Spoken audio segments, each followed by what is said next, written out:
Menjadi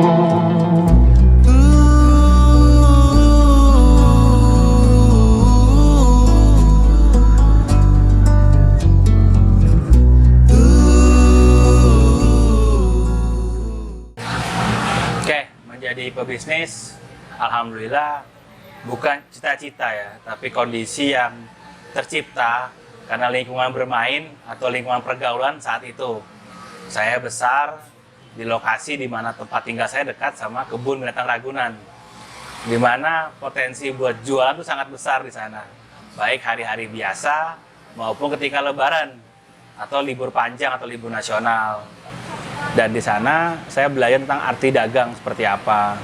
Termasuk ketika tidak sedang berjualan di Ragunan atau bulan puasa ketika itu, saya juga aktif jualan yang lain seperti layangan, petasan, dan segala macam yang dibutuhkan.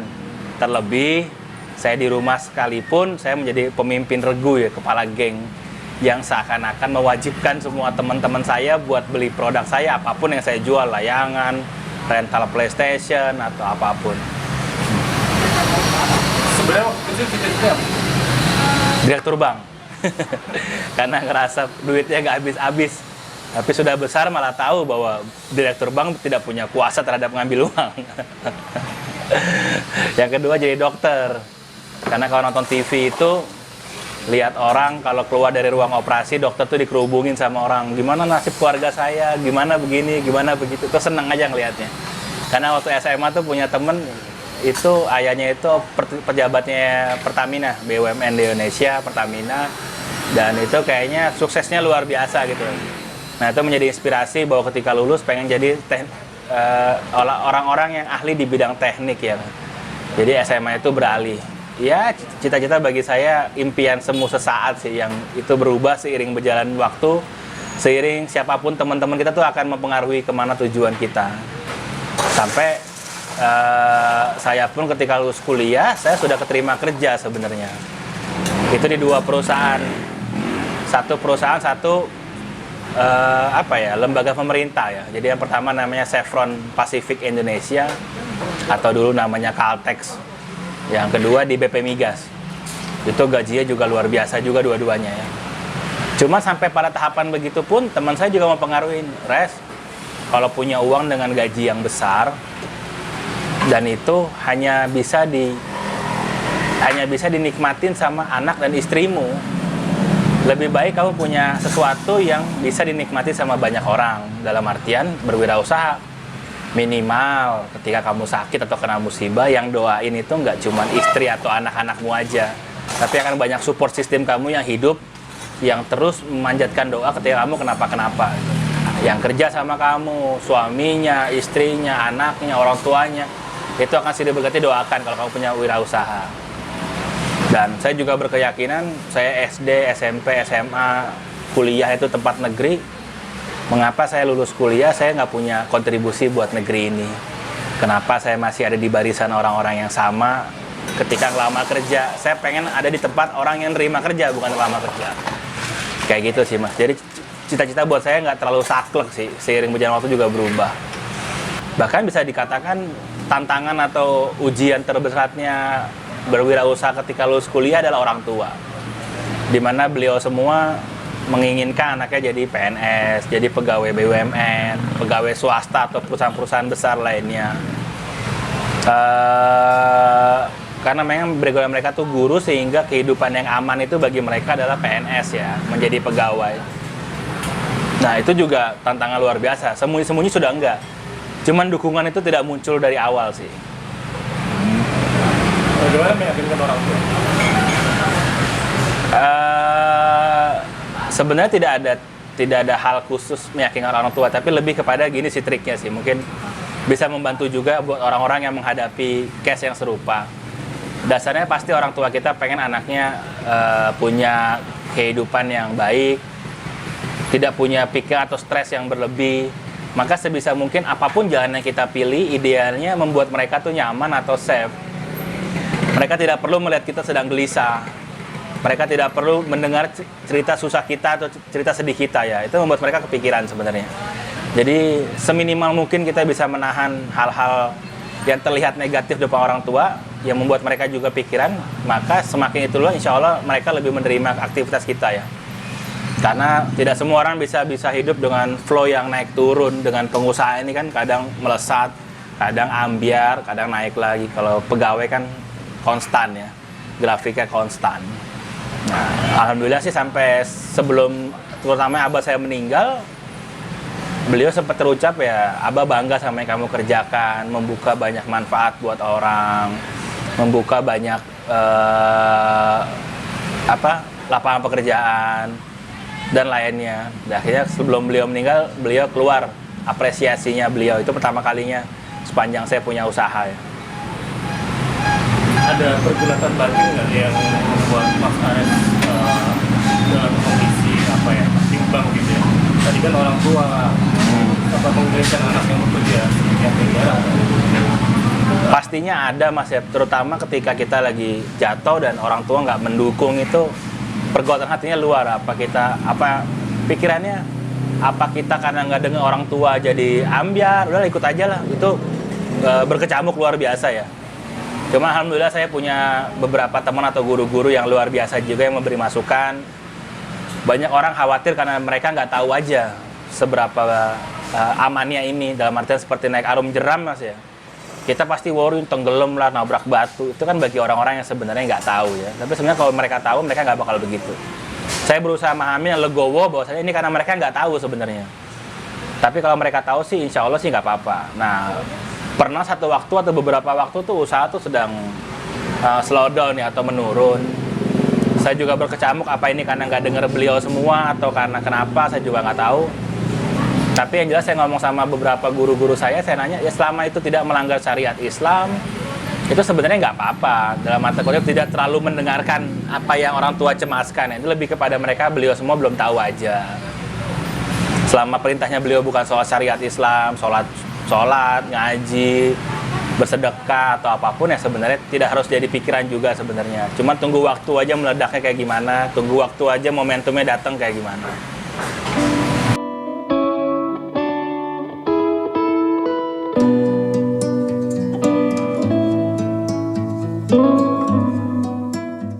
Ya awal mulai ikut bisnis gelap, jadi ketika itu 2019, di 2018 akhir tuh saya ada proyek pemerintah di mana saya punya margin yang lumayan. Dan itu saya berpikir saya mau buka usaha apa yang sifatnya franchise. Pilihannya tuh dua, antara ayam fried chicken, satu brand yang saya sukain tuh brandnya, satu lagi minuman kekinian yang menjadi kompetitor kami juga. Lalu saya ngobrol sama teman saya yang juga punya usaha kuliner. Kebetulan teman saya ini adalah teman liko saya, teman ngaji saya.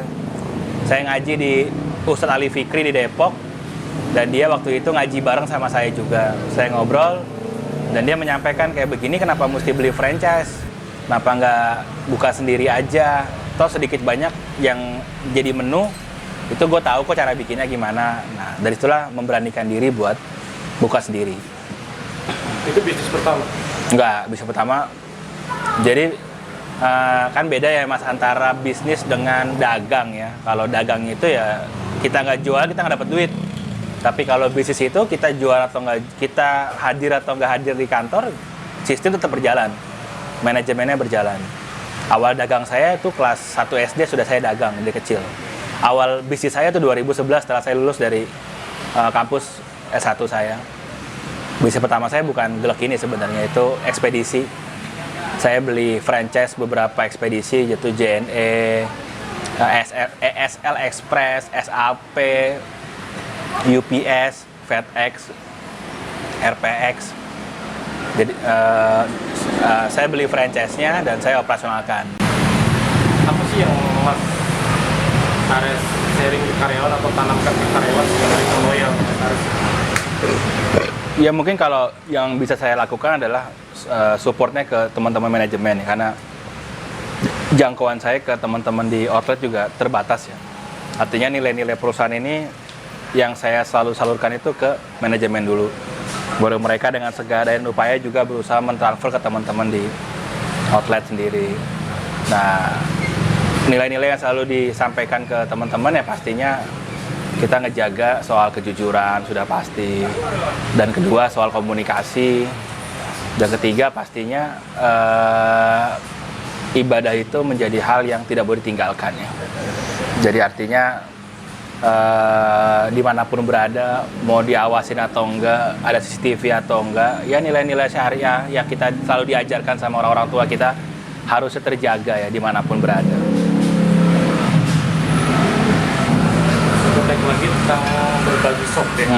Itu kan satu gerakan apa ya? CSR-nya atau apa sih? Kurang tahu. Apa sih yang mencetuskan ide itu? Ya, jadi sebenarnya berangkat dari awal pandemi di mana ketika kita buat menjaga imun itu salah satunya dengan cara berolahraga pastinya ya. Gimana caranya kita makan makanan sehat, olahraga dan segala macam. Yang kedua berangkat dari kekhawatiran bahwasanya waktu itu kita mesti patuh sama protokol kesehatan ya. Di mana protokol kesehatan memakai masker, menjaga jarak dan mencuci tangan. Ternyata dengan orang melaksanakan protokol kesehatan tidak menjadi jaminan bahwa mereka itu akan sehat. Tapi kita melalaikan bahwa kita sendiri punya namanya protokol rizki ya. Di mana protokol rizki itu ya pertama syukur, sholawat, sedekah, silaturahmi, sholat duha, surat waqiah. Ini jaminannya langsung, ini pasti benar-benar ada impact-nya.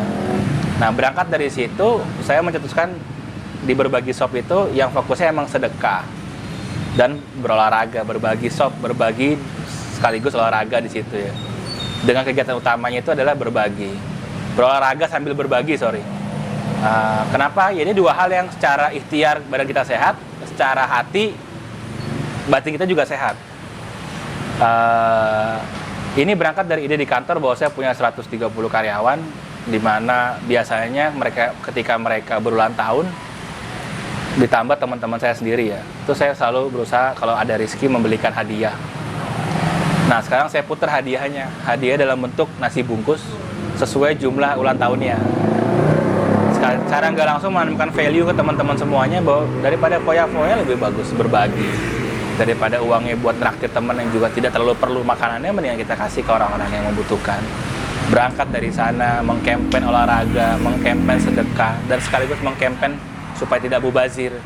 Maka saya bikin berbagi shop yang nantinya ketika dua-duanya sudah punya trending, sudah punya traffic yang besar, maka berbagi shop adalah salah satu entitas di bawahnya Glek yang fokus emang khusus berbagi. Dan berbagi adalah makanan, yatim, dan duafa ini kan suatu dua kaum yang ditanggung atau diwajibkan diurus oleh agama kita ya. Kita berbicara brand. Brand itu menurut guru saya namanya Pak Subiakto itu, ketika kita beli produk, kita mendapat apa? Dan ketika kita berbicara brand, kita menjadi siapa? Beli Vario, kita dapat motor. Beli Harley, kita menjadi orang yang eksekutif muda, orang-orang menengah ke atas, orang-orang atas yang punya posisi. Beli jam tangan lain dapat jam, tapi ketika beli Rolex itu berbeda lagi kalangannya. Nah, Glek ketika berbagi shop hadir, Glek belum jadi brand, tapi alhamdulillah makin kesini ketika bicara soal sociopreneur dibanding 2 kompetitor atau 3 kompetitor lain yang warnanya putih atau yang warna hitam, orang asosiasi terhadap bisnis yang sifatnya sosial itu pasti ke Glek. Glek lebih dikenal di teman-teman yang sifatnya sociopreneur. Glek lebih gampang dikenali sama teman-teman yang hidupnya di NGO atau lembaga kemanusiaan. Nah, brand itu muncul, maka berbagi shopnya nanti akan nempel pelan-pelan gitu. Sekarang harus dipisah karena dua-duanya belum jadi brand waktu itu. Jadi nggak bisa namanya ranting dihinggapi ketika rantingnya malah belum kuat ya, malah patah dua-duanya nantinya. Nah, sekaranglah proses disambung supaya dalam ngomongin Glek, ngomongin berbagi shop juga. Oke, Mas, saya pernah baca postingan program untuk memberikan dana untuk UMKM yang mau berdiri. Iya. Itu idenya sebenarnya. Jadi saya ada satu sirkah bisnis, sirkah modal sama teman-teman saya namanya Auf Usman Investama. Jadi berangkat dari idenya bahwasanya banyak kegiatan kita ini yang sifatnya itu dosa. Seperti contoh pakai narkoba, seperti contoh pelacuran, sebagai contoh pencurian atau sebagai contoh perjudian. Hal-hal ini dosa dan tidak bagus ya. Dan ini tidak terjamak dengan mudah.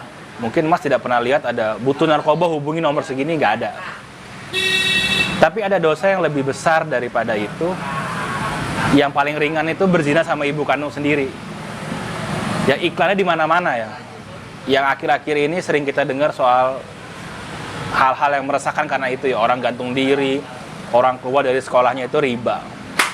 Nah, dari sini saya belajar. Saya punya karyawan itu kurang lebih waktu sebelum pandemi itu 180 orang kalau nggak salah. Artinya saya nggak mungkin bisa jagain satu dunia buat tidak terjaring sama riba. Minimal saya menjaga teman-teman sekitar saya ini terjaga dari riba. Maka saya bikin sirkah itu. Yang fokusnya 3. Yang pertama sebagai pembiayaan. Ketika teman-teman saya di Glek mau beli handphone, beli laptop, maka mereka tidak usah pakai leasing, pakainya ini. Yang kedua, pembiayaan project. Harapannya ketika saya punya project dari manapun, kekurangan modal, saya nggak terakses sama bank juga. Dan yang ketiga, pembiayaan usaha. Jadi teman-teman yang punya usaha yang ajak, yang settle, yang bagus, yang sifatnya tidak padat modal, levelnya adalah 5-10 juta, itu kami biayakan dengan sistem sharing, mudharabah. Nah, inilah 3 lini bisnis ini dari Sirka ini. Jadi manapun yang mau submit, manapun yang mau ngelola, manapun yang pengen mengajukan dana, maka kami akan biayakan. Itu di luar dari komponen Glek sendiri ya. Tapi salah satu segmen pembiayaan itu di Glek. Karena di Sirka bisnis ini kami berhasil punya 6 outlet Glek ya salah satunya. Dan membiayakan beberapa karyawan, berapa puluh karyawan yang emang pengen perlu barang. Oke, terakhir Mas. Ada nggak sih sesuatu yang sampai sekarang Mas harus sesali?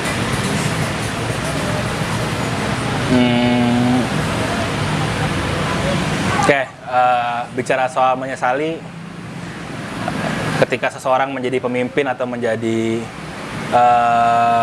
orang-orang yang punya kewenangan untuk memutuskan ya, kan tidak harus memimpin ya. Tapi ketika kita memutuskan sesuatu itu, pastinya akan sangat banyak menemui sebuah keputusan yang dirasa kurang terlalu maksimal ya.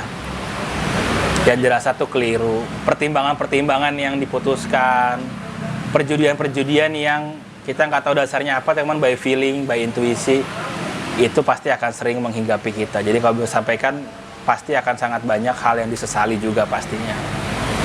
Cuma makin kesini juga belajar sedikit-sedikit tentang semua apapun.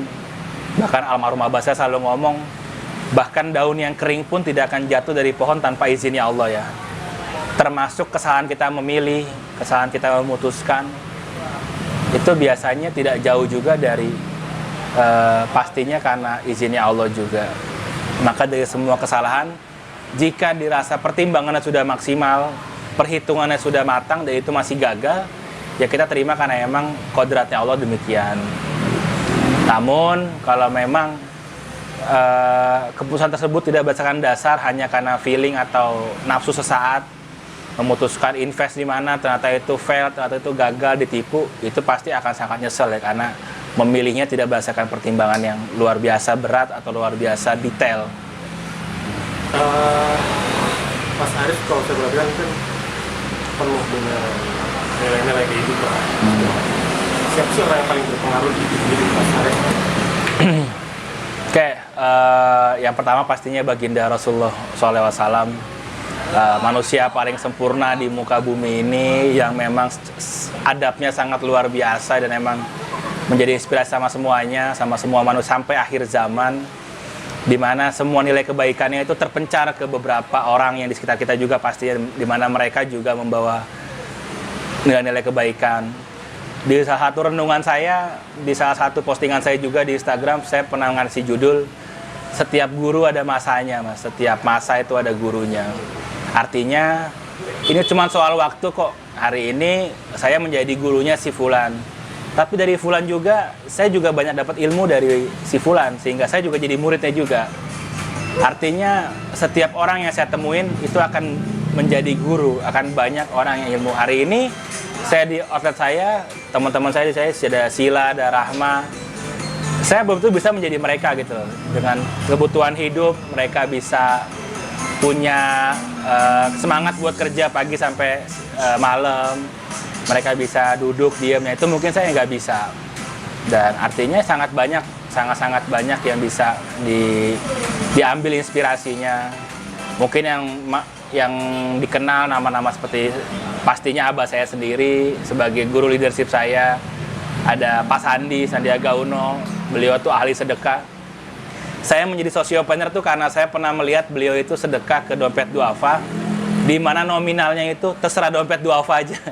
Itu hal yang paling konyol, hal yang paling iri, yang paling konyol saya lihat, karena itu keren banget sih. Bisa orang bersedekah itu, yang nerima, yang nentuin angkanya itu keren banget. Dan itu momen yang merubah hidup saya sangat banget banyak karena beliau.